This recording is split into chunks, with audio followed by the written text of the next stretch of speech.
You have to know how your city operates and the functions and finances behind it. You need to do the math. Thank you.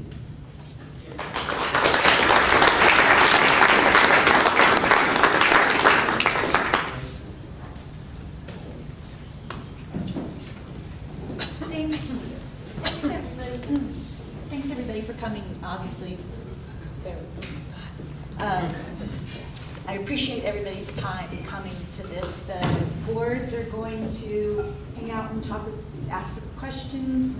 There are things on our little agenda that we're going to take care of. You're more than welcome to listen. And again, if you have any questions, feel free to email me or talk to me somewhere later down the line. That all is on the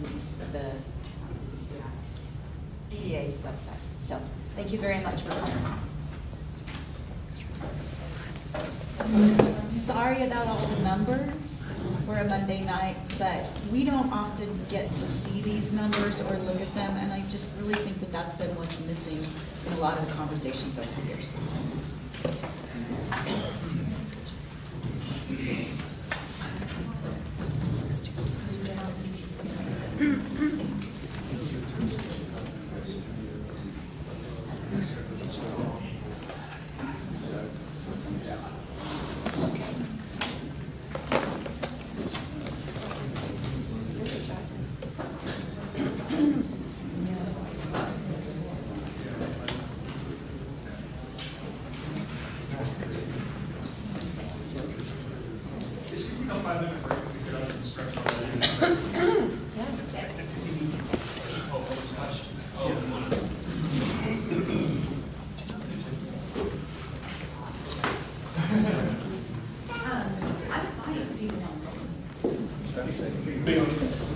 Anyone on the planning commission or board of trustees have a question to kick things off? Do you have any questions, Ron? Yeah.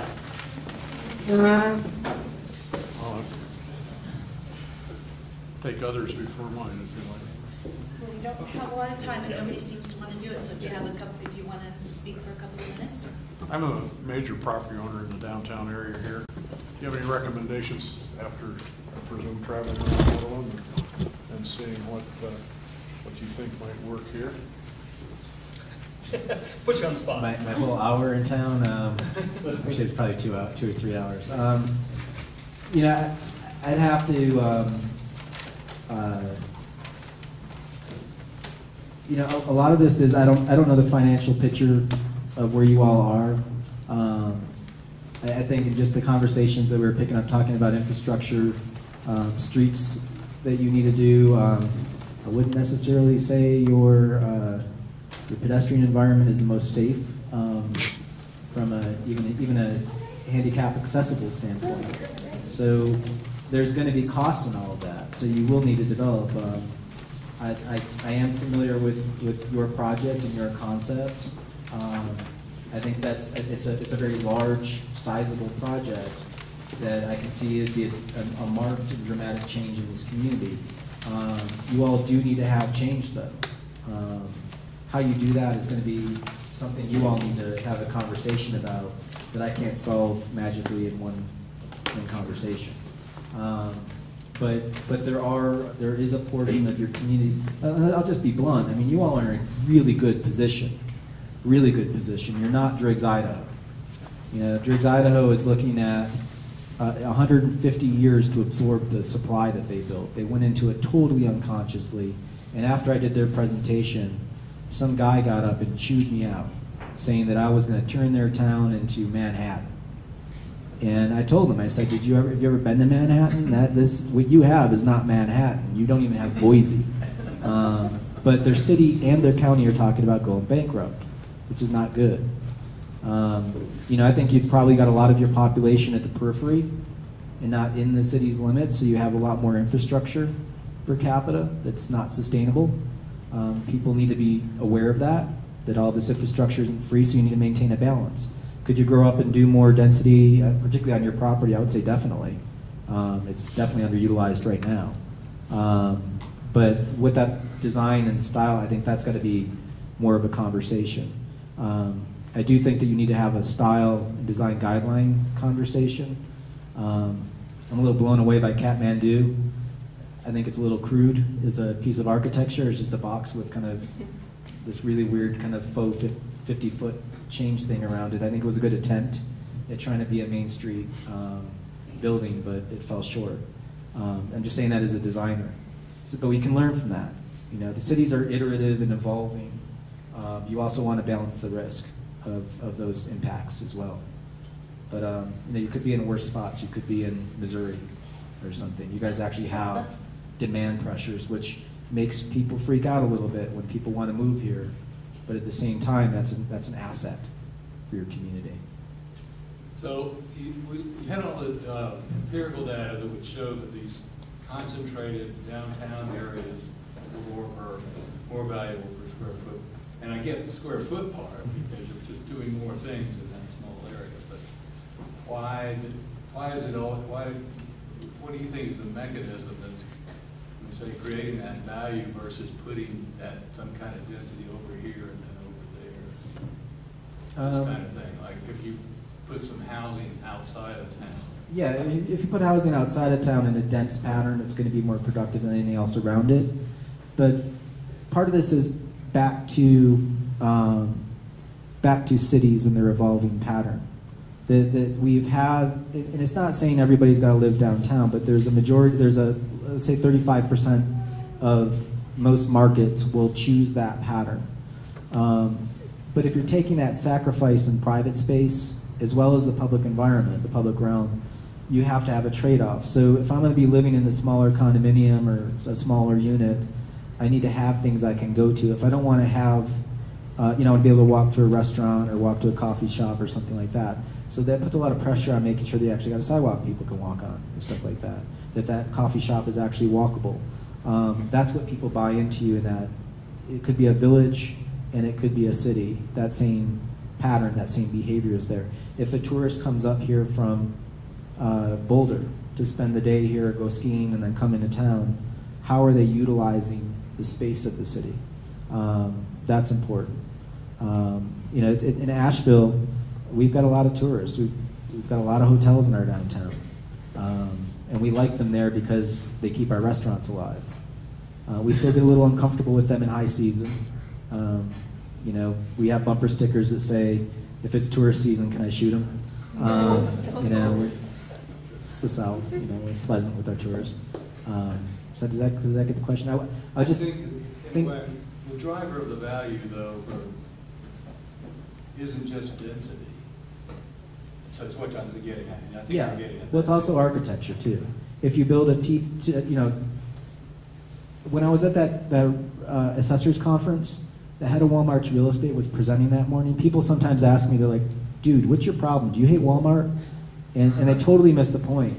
And I tell them, I sat through a Walmart presentation with the head of property tax, who gave a PowerPoint to 2,000 assessors on how cheap his buildings are. And I thought that was brilliant. He's getting all of his property tax bills lowered in one meeting. Because the assessors are agnostic. If it's a pile of junk building, it's a pile of junk. So that building will have a limited shelf life. And so I asked the Walmart guy, I said, what's the useful life of one of your buildings? And he said, 15 years. We'll be out of that building in 15 years. Jeez. That's their model. So, but turn on that set of x-ray goggles now when you drive around the community and think about the useful life of some of these buildings. Now, I'm not saying go out and gold plate everything or make it out of stone. If you did, yes, it would be worth more money, it would produce more wealth. But it would also have more longevity for your community. You can't just do that with everything. You know, it's like you're in an opportunity with a sizable investment in the community because you have a sizable tract of land, but doing little things, small incremental developments, a small, you know, pop-up building or something like that, that's not all that bad, but just be aware of that as you have a conversation that this isn't a long-term fix. Sometimes a cheap fix is good as well. But just having an iterative conversation and realizing this is a big experiment of a town and you're not going to get it right, but you're going to get as good at right as possible. Joe, can I ask a question? My name's Mike Ackerman. I do real estate stuff around town. I'm a principal broker and I have probably clients in the room. Take a look around here. I live up here, but I work starting all over the country, so I kind of have a shrinking concept of what I want in my hometown here. And Nederland's great, it's really beautiful. Asheville is a little bit bigger.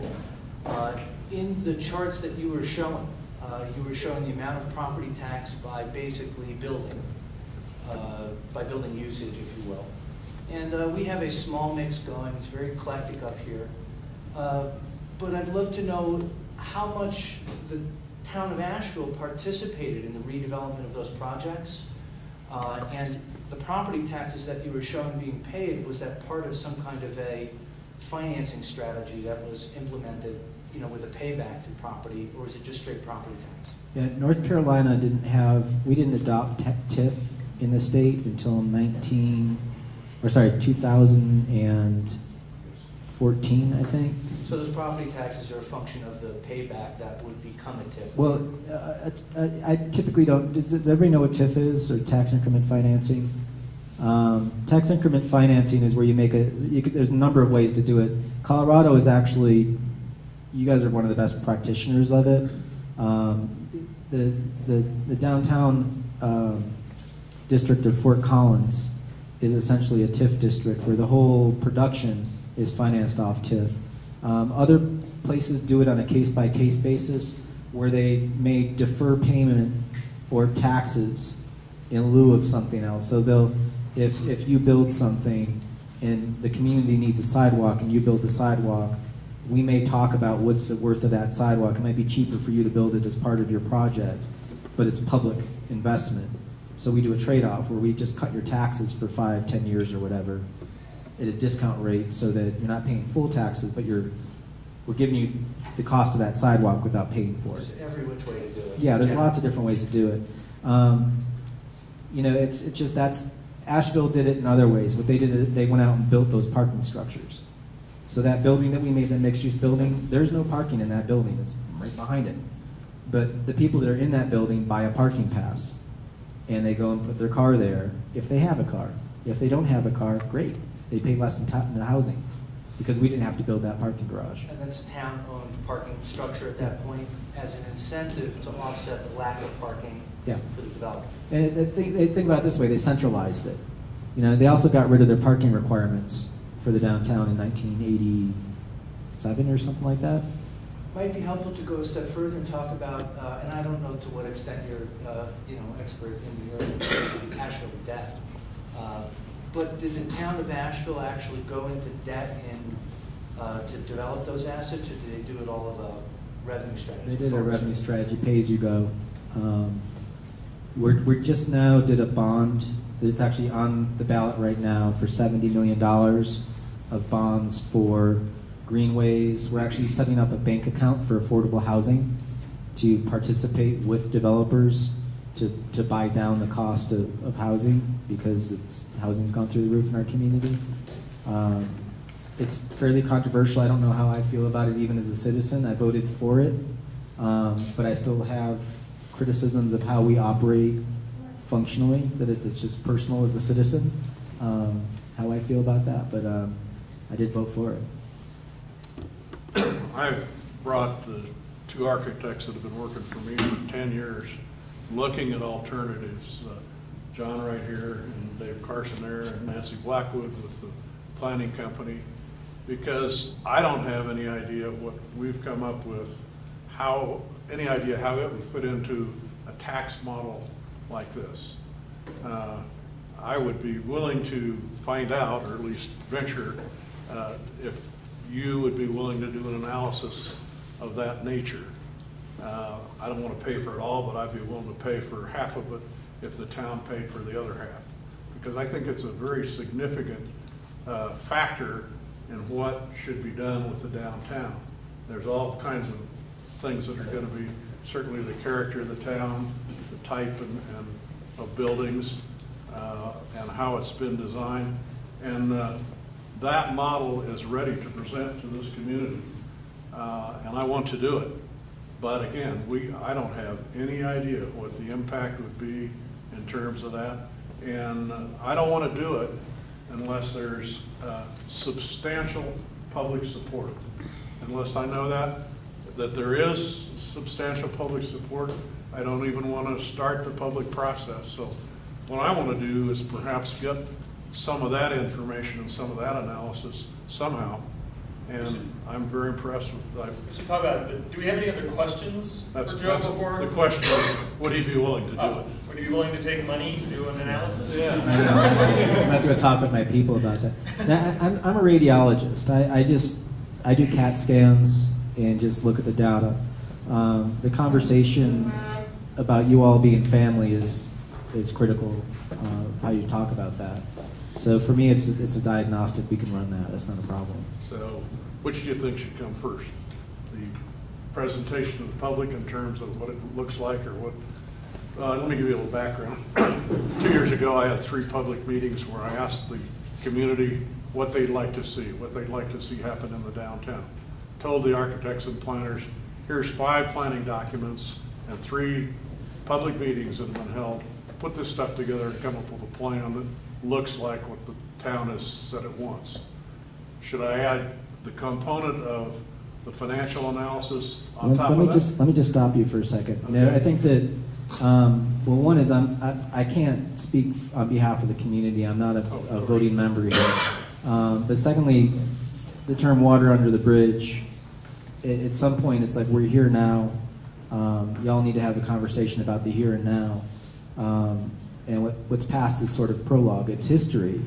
But my question would be back to the representative officials. I don't know who was here back then and involved with it. So it's just, you have a here and now of where you're at, and a here and now with leadership that's here and now, as well as community members that are here and now. So I would tend to look at it as I'd want to see your plans and kind of run through it. But it's more critical to hear the conversation for me about where you all are at. And I can't speak for you all on where you are as far as pulling the trigger on anything. Thank you. Do you have any other questions for Pug? Do you know? One more question, infrastructure, the limitations to our utilities. Water certainly is a limitation, sewer, and then Boulder Canyon, a 2-lane road that can't be expanded. You're not going to stop the development down in Boulder and Denver. There's more and more people that want to come up here and enjoy the national forest that we all own. But at some point, Boulder Canyon is going to be a standstill, like an interstate, with wall-to-wall cars. We have to look also at what the limitations are to development. Any thoughts on that? Well, again, it's a lot of, you can run the numbers on that. You can't really control the traffic flow. They're going to come regardless. You can't. Yeah, I know. I say that. You're going to put, unless you put a toll gate up there, which you could do that. Put a toll at either end, because the pipe works both ways. So you all live here and commute into many of you probably live here and commute in as well, because I can tell you this downtown doesn't support all the jobs in the place. So that's a conduit that works both ways. There is, thank God, a fairly limited, narrow conduit of what can be put through there. So that's going to keep things in check to some degree. Will it become bumper-to-bumper traffic? That's a guess. It's like I can make a lot of guesses about where I'm going to be in the future. I have some idea of where I am, but then I have my day-to-day data. I can check my cholesterol. I can check my blood counts. I can start there. I would want to know what the tourism effect of what's currently going on, how many people are flooding in here on a daily, monthly, weekly basis. Go find a grandfather. Go find a community that has that scenario of what you're talking about. There's plenty of mountain towns that have a lot more tourism impact than this place. So see how they're handling it. You've got one of the biggest, I consider it somewhat of a basket case, which is Aspen. And what's going on there from a real estate pricing perspective. Find these places and talk to them. And that's what I would challenge you on, is find that grandfather. Find that community that's got that flood. You can even go up to places on the East Coast where they feel the sphere of influence of the Wabash corridor, the Washington to Boston population, which is close to a third of the U.S. population in that one corridor, floods into Vermont. Talk with the Vermont community to see how they handle the flood. I mean, that's probably a better representation of what could happen here. Does that make sense?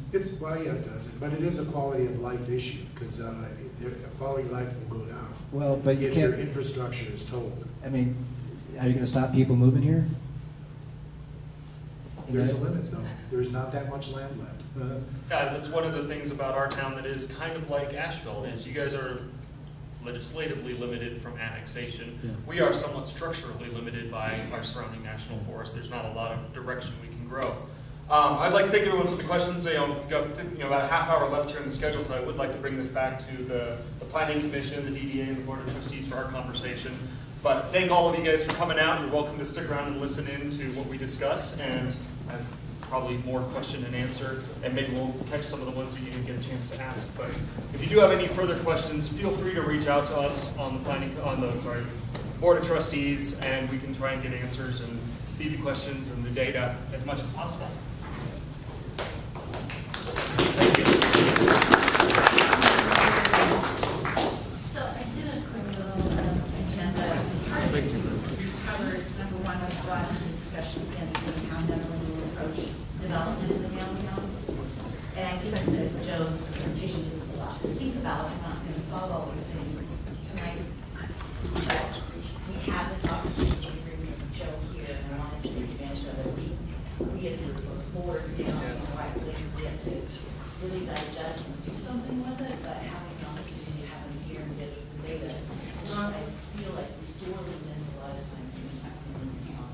I think it's important.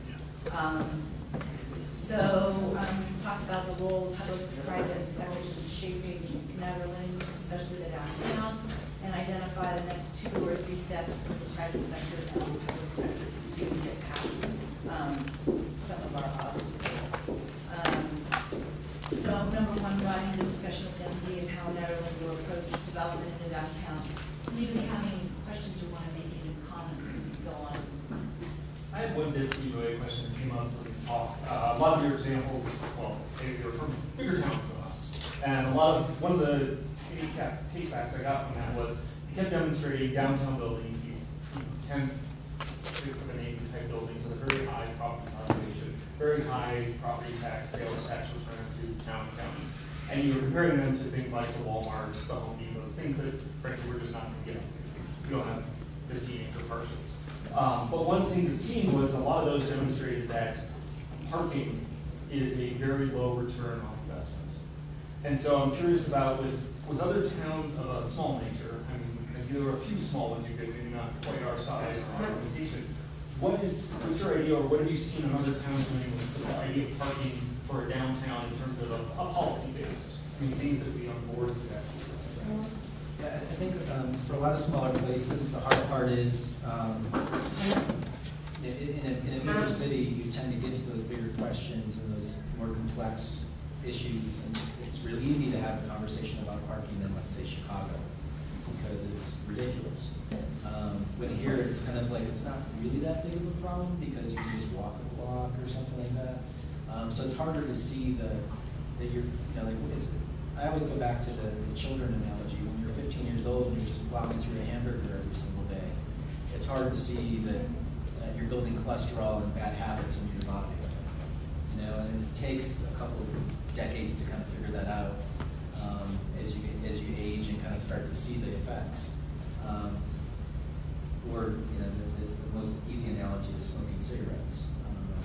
Finding a 20-year-old that still smokes cigarettes and you ask them, are you addicted? And they say no, because they don't feel the pain of that cigarette.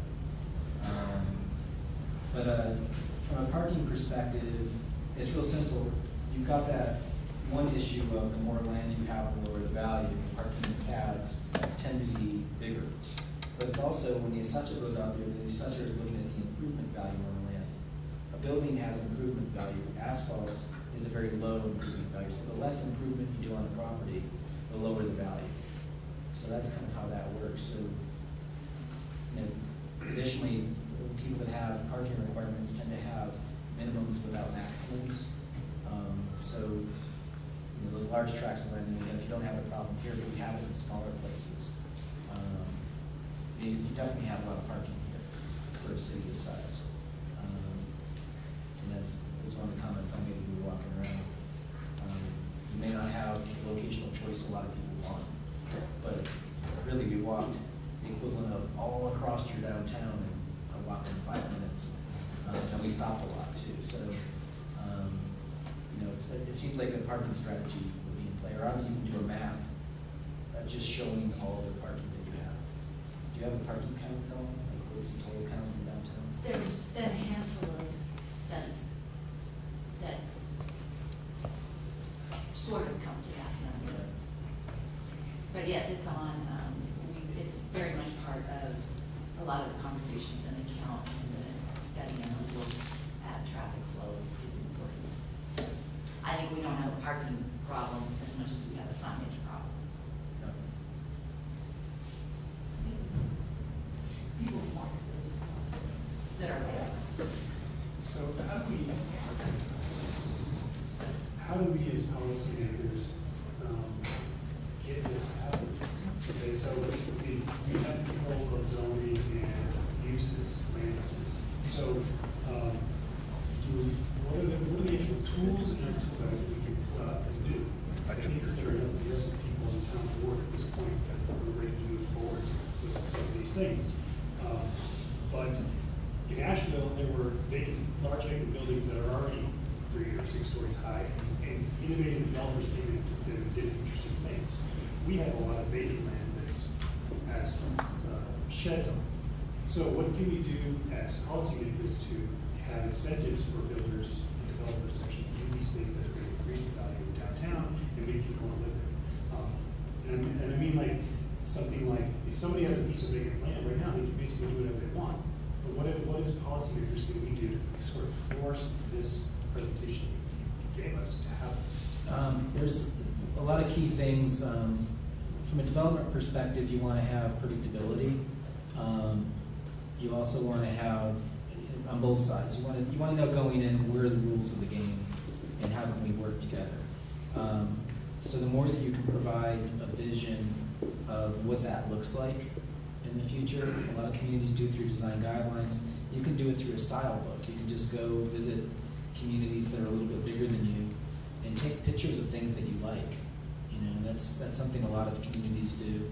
Talk to Catherine about other towns that could be models for development. You have a property owner willing to work with the community and wants to have the dialogue, but he's looking for predictability as well. So the more that you can put it out there and say, this is what we're looking for, these are the needs that we have in the community, but also realize that money doesn't grow on trees. We did a joint public-private parking deck with the city. We built a parking garage. There was a hotel on the front side of it and on top, and then we put housing on the back side. And the city wanted us to buy parking spaces. And they said, this is expensive for us. You need to buy parking spaces. And we said, okay, we're going to spend $38,000 a space, and we're going to go ahead and stick it on the cost of the housing, because that's what we're going to do. But we'd rather charge less for the housing, and then you have bonding money that you can go after for the parking deck, which is cheaper than our money. So why don't we just do that, and then we'll just tell her if she wants a parking space, she can buy a parking pass on an as-needed basis. But our community is already at a point where we're comfortable with paying for parking. That might be a little bit of a stretch for your community right now, I don't know. But I think that there's probably an example here in the state of a place that's kind of where you're at right now, or want to go to. What about making mixed use of land? Is it possible? Or is that something that's out of our It's possible to a point. We've done, I was a zoning administrator where we had a 2-story minimum. That in Asheville actually adopted that as well, that you have to do 2 stories. And that was to keep somebody from underbuilding in our community. But that was a city of a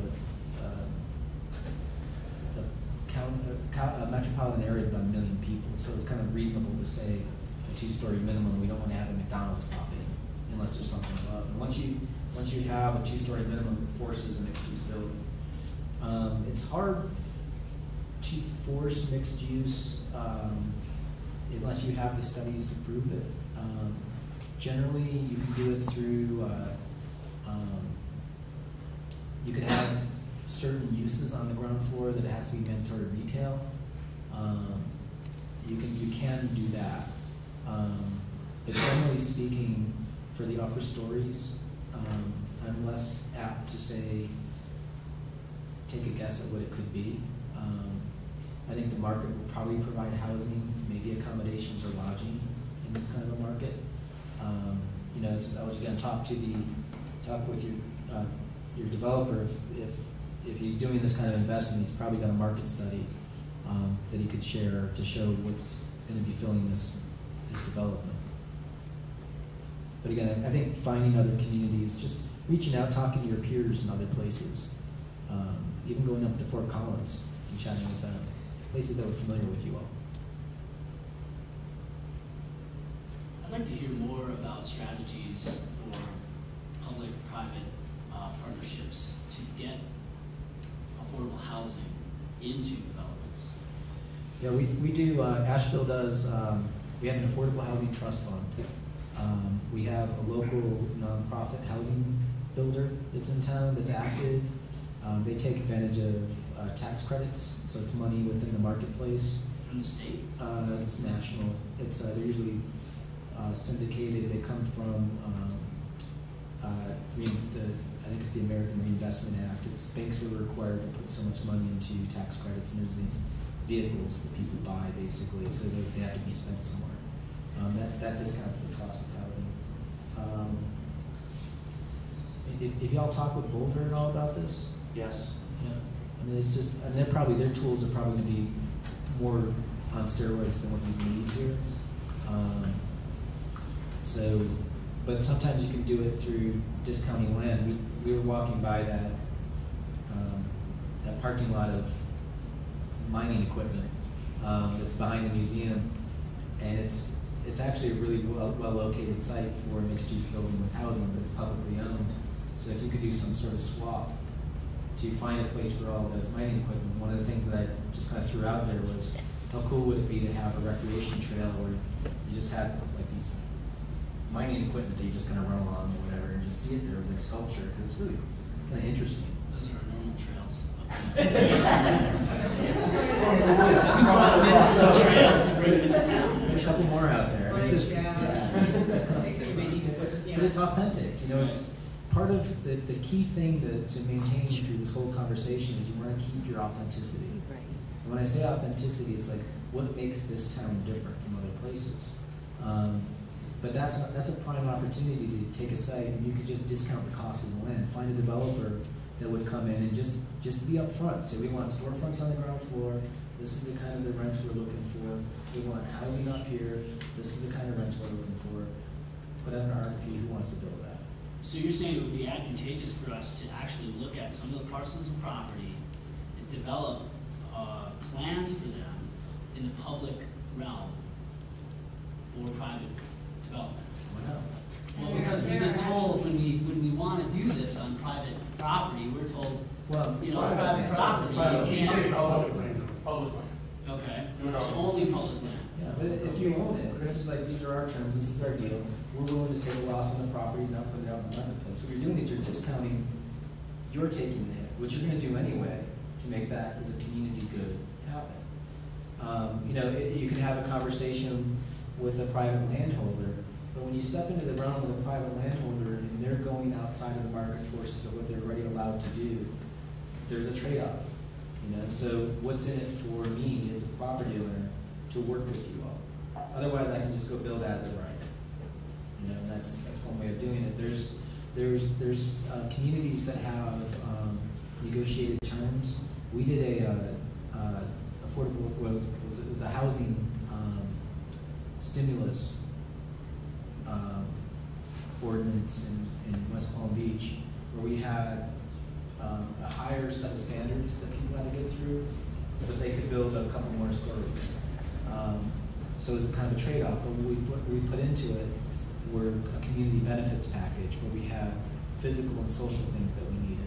And those were a la carte. It was up to the developer to choose, but we as a community put on there public art, a daycare center. We just kind of figured out what we needed in our community and just try to let the development community build it in. But we also did that as a very upfront, here's what we want, this is what we all agreed to, we've eliminated the argument.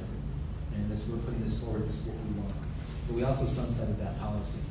So that policy was it had a 4-year window. And we basically were calling the bluff on the development community to say, you told us you wanted rules, here are the rules, here we're putting out there. Now it's your job to make this happen in the next couple of years because we're pulling the policy out. We were obligated, at that time it was in West Palm Beach, Florida. They have this special law at the state level that you can't take away, or you can't come back with your zoning, or you have to, like, you can't downzone people. If you downzone, you have to pay people for their loss. And it's called the Burton-Harris Act, which is incredibly constrictive.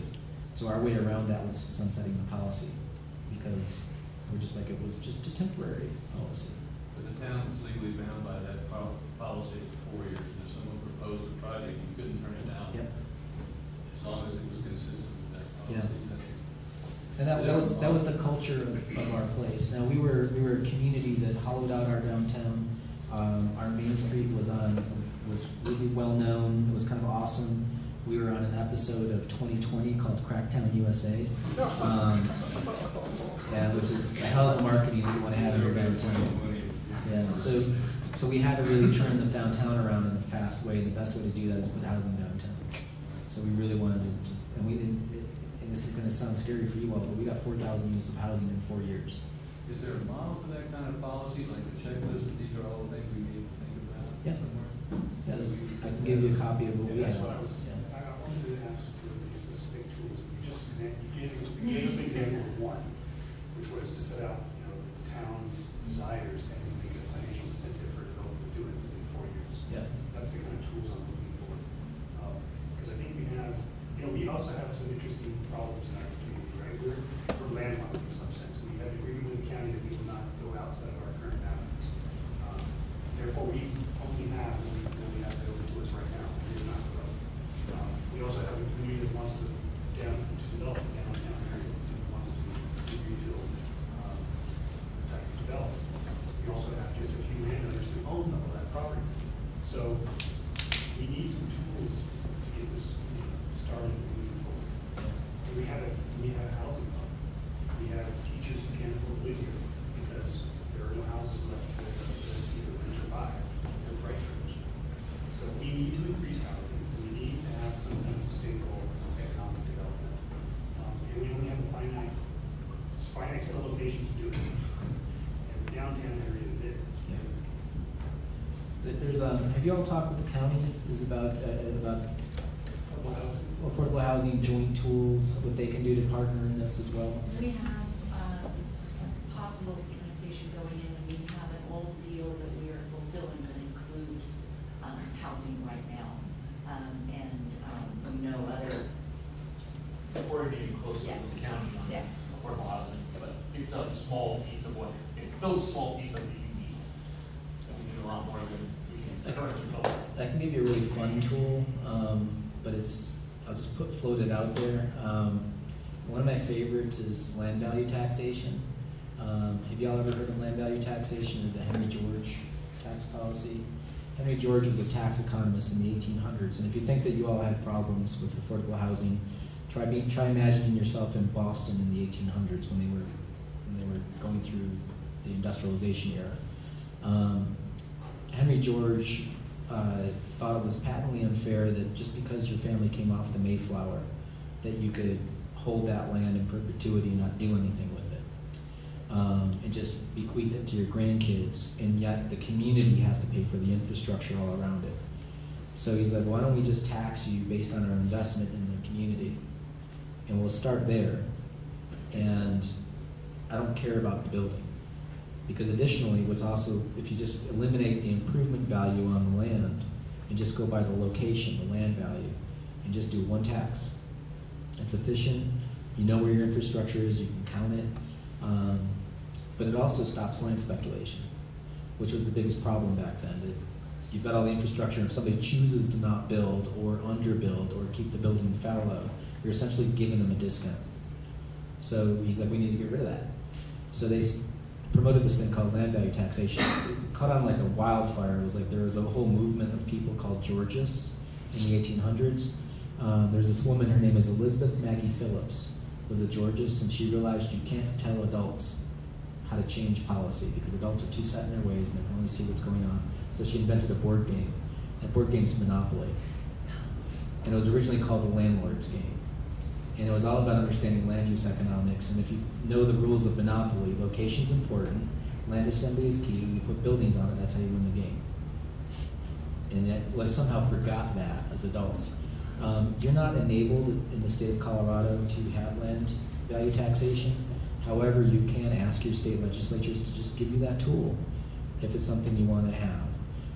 And I think that you can probably do that through the League of Municipalities here and put that on their agenda to just have the tool available. It doesn't mean that you need to change your tax system. The other way to do that is synthetically.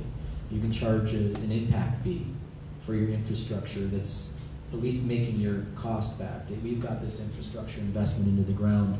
We need to make our money back. And but you also have to be willing to take new buildings. And that's something the community needs to get past here as well. So it's just, your issues here. We have the same experience in Asheville. But if you guys came and saw our zoning code in our downtown, I think it'd make everybody's hair fall out like mine. We have a 200-foot height limit in our downtown, no parking requirements, but we've kind of bought into the idea that our downtown is going to be a vital and thriving downtown, and we've got it in spades now. So how much did you guys, a little bit about Nederland, we kind of have a culture of community feedback on pretty much everything. And the people who tend to give us feedback are those who don't like what we do for the most part, because the people who agree tend to just stay home, they're happy. People who disagree can come tell us they disagree. And then also people move here to get away from all this. If you were to ask Nederland what community they want to be like, they'd say none of them. Yeah. So if we say we're going to go look at another community, they don't want to hear about it. We don't want to hear about it. I'll myself in. Like, we're going to do something different. But at the same time, there's a lot of things that have been done that are really smart things to do. So my question is, when you're doing these big infrastructure-related projects, how do you handle community feedback? How do these places handle community input on infrastructure-related development? Well, I'll start by saying I'm not a politician. Well, I didn't run for anything. So, You ran, but you didn't try. We had a political consultant when I was a zoning administrator come into town, and I wish I had kept this person's business card because it was an awesome presentation. And he said to our politicians, he goes, look, you've got 6% of your population that are visionaries. These are people that love to solve problems. They have plenty of ideas.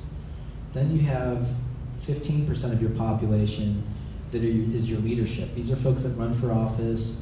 They, coach the Little League team. They head up the United Way. They're on boards of directors. They're civically minded. These are what you all are, is in that 15%. Then you've got a bunch of people that are sheep. They honestly don't care. Don't ever ask the visionaries to be part of a committee. They don't want to. They're not going to show up at a meeting. Don't ever ask the sheep either, because they don't care. They're too busy. They got to take their kids to school. Then you've got 6% of your population at the other end of the spectrum that are your cave people, your citizens against virtually everything. You cannot make these people happy. And one of the elected officials goes, I noticed that both ends of the spectrum are 6%. How do I tell the visionaries from the cave people? And he's like, it's real easy. If somebody comes in and complains, they don't want things to change, you ask them what their solution is. And if their solution is pull up the drawbridges, don't change a thing, they don't understand and can't understand the dynamics of what a city is. Don't let them poison the sheep. Your job is to focus on moving the community ahead and getting fresh ideas. And because that's what this is all about. It's about looking for solutions. I think in Asheville we're probably like 30% and 30% with like a whole lot less sheep.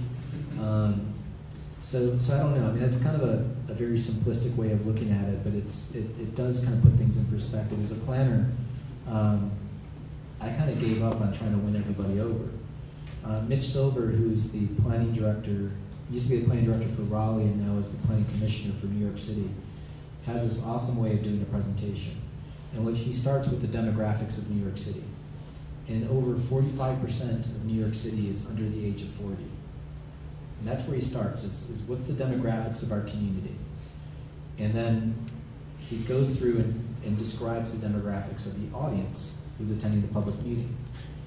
And he's like, I want everybody to know that the majority of New York City's population, the 45% that are the majority, that are under the age of 40, are not present in this meeting. And their voice is not being heard. And we need to balance who we are as a community versus who's showing up in the room tonight. And that's, he's got the chutzpah to say something like that. But I think that there's a lot of truth in that. I was just in Traverse City, Michigan, and 2 weeks ago, and this guy after my presentation, he earnestly said to me, and I thought I had to pick my jaw up off the floor. He wanted Traverse City to be more like Aspen. And he's like, we need to be more of a resort community and basically like more luxurious and more all of that. And I just stopped during Q&A and the questions. I said, well, hold on a second. Is this something the community decided, or is this something you want? He's like, well, I think this is good. And I'm like, have you asked the 40-year-olds in the room or the 30-year-olds? And so I said to the 30-year-olds in the room, I'm like, how do you feel about that statement? And they all just yelled no really loud. And sometimes you just have to go through that conversation, and in defense of the people that are coming in with their opinion, they need to learn this too. Y'all have a much broader perspective of what you need to account for. And you also need to account for the grandkids that want to be here as well. It's a good segue. Because one thing that our community has come forth in putting into a revised comprehensive plan and our vision statement is this concept of sustainability. And in general, if I could, summarize it, it's essentially, to take advantage of the square footage that we have to the greatest extent possible. But at the same time, at the end of the day, we need to be relying less on fossil fuels and less on non-renewable resources. So what I'd like to hear is that getting a sense, it wasn't really the whole ecology, but whether these cities that do these things, whether they're ecologically functionally better or worse, hasn't really been addressed. But I think you have some stories on how development can happen while at the same time reducing our dependence on fossil fuels and non-renewable sources. Well, we also have data. That building, that 6-story building, we did the carbon footprint of all of those people inside that building. I have a whole PowerPoint called the Ecological and Environmental and Economic Case for Urbanism. The data is there. We've known this since the 60s. So we're going on 40 years of understanding that growing in is better than growing out. If in Asheville, I'm just going to put on my Asheville citizens hat. You see the development work that we do. We're such heinous people for making a nightclub and a vegetarian restaurant and putting affordable housing downtown. And when I'm standing around the campfire with some friends in Asheville, and I mentioned that I work for a real estate developer, the first thing they say to me is, you're a scumbag. I'm like, I'm sorry, do you live in a bush? Like, somebody built your damn house. And it's really insulting and unfortunate that this is what our civic conversation has come down to. We're seeing this writ large and played out in a very scary way with our national politics. And I am equally disturbed on the left and the right as to how we have this conversation. We are born with feet. Oh, I see everybody's got feet around this table. And the more that we can use those feet to get between places is the single most greatest economic or environmental impact that we can have to reduce fossil fuel consumption. When you stack units of housing on top of each other, there is a heat transfer that happens between units that you don't get with a single family detached house that has 4 walls of exposure. The data is there, the science is there. We just need to be adult about accepting the facts. There's a book, Charles Montgomery, who wrote the book Happy City, who spoke at Catherine's conference. Highly recommend that book, Happy City. That gets into the epidemiological effects of a walkable urban place. When I say urban, urban to me is still village as well. It's that form of development that we've been building traditionally for tens of thousands of years. Unless you're a farmer or a mountaineer or living off the land and growing your own hemp clothing or whatever, most of us fall in the realm of the urban environment that we have to depend on each other for our life. I don't want to. I couldn't in my mind think of killing a chicken. you know, but I like eating chicken, so it's good that somebody's doing that, in my mind, because I eat chicken. So, you know, it's like that's, to me, that's what cities are about. Your vegetarian restaurants, you know, disowned. Well, I'll eat there, just not all the time, so. I mean, I think this was supposed to run till 8-ish, so I think it would be good to segue now into where do we go from here? What's the next steps? Well, I mean, I think you guys all asked great questions, and I'm very happy to hear you all asking them. I'm not sure if we can actually identify next steps, but I want people to think about what are the next steps that you guys can do as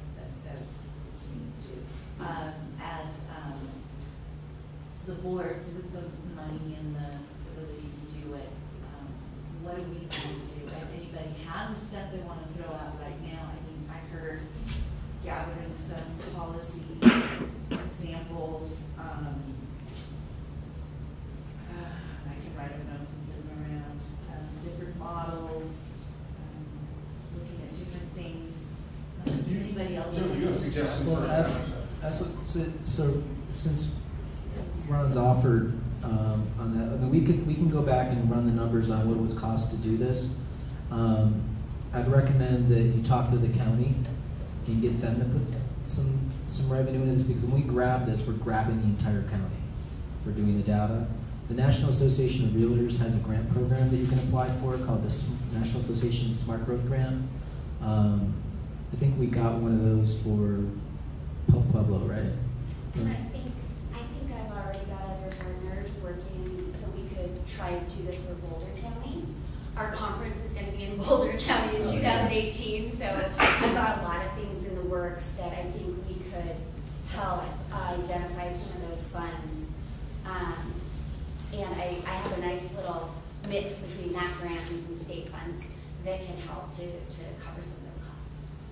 I think it'd be great to know the tax value lost through undeveloped and underdeveloped downtown land. To know sort of partly how much we can invest in it and also how much we're losing out on all the time. I don't know how we get that, but it would be really nice to know.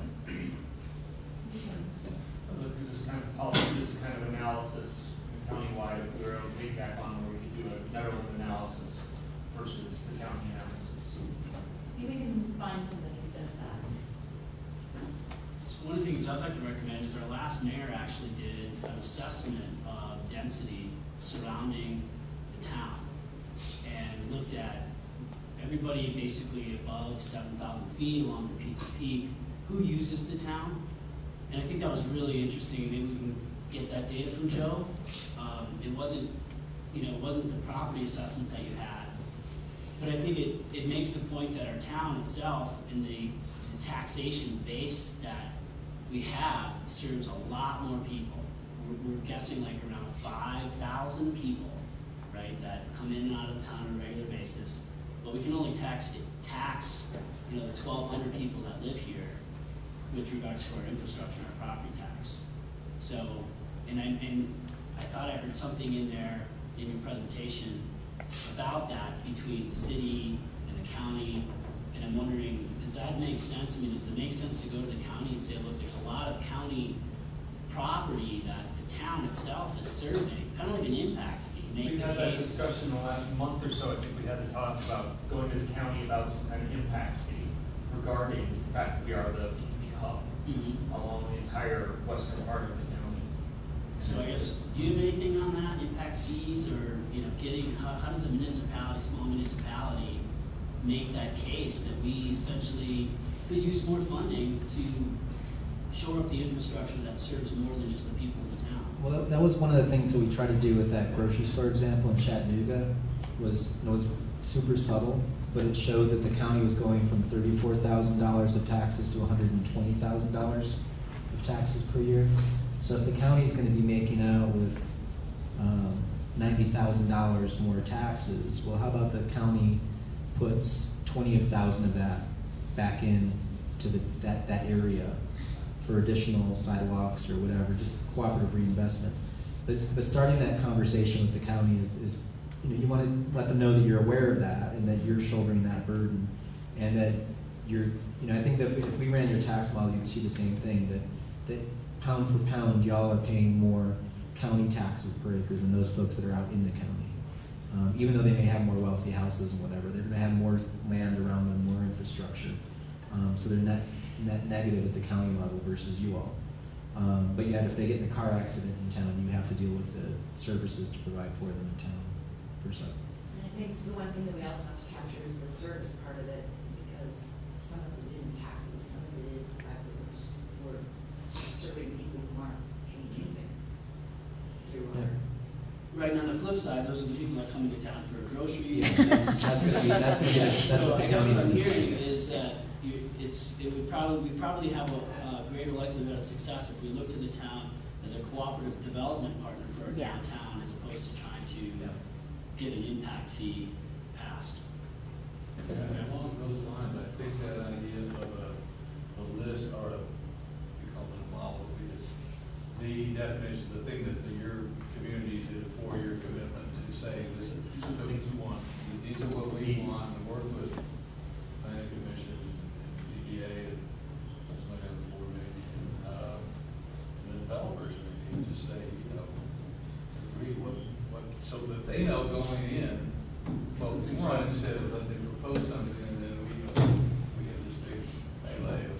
And there are other things, there's a couple of online websites, services that developers have created that aggregate development, project or property that can be developed. And it's properties that have been identified with what their use is. This is what you can do with this property. And you do it with the developer who says, yeah, I want this to happen. But you're able then to launch it out to a lot of other people. So maybe we don't have the people in this area that have the money or time to build it, but we'd be looking at that. And we look at our empty lots and say, this is what you can do here, and we publish that. And then people are like, oh, this is what you can do here, and you know that, and all these people see it. So who would do that? Would that be the municipality, or would that be DDA? I mean, I think it's something like that. Sometimes it's municipalities, sometimes it's developers, sometimes it's just different community groups. You don't have to be the owner of the property to put it up there, so it kind of leaves it open. But there's different ways you can do it. But if you have the municipality involved, then they have a system where you can kind of upload your zoning and your ordinances, so it will do 3D models of what's available, and it makes it just very accessible. It's easier for developers to see what's currently allowed. Because I guess I was looking for a proactive approach, going after the developers, like an RFP, saying this is what we want as a downtown, this is what we want as a community, these are the empty lots that we have, It's like these are that. the owners of the empty lots.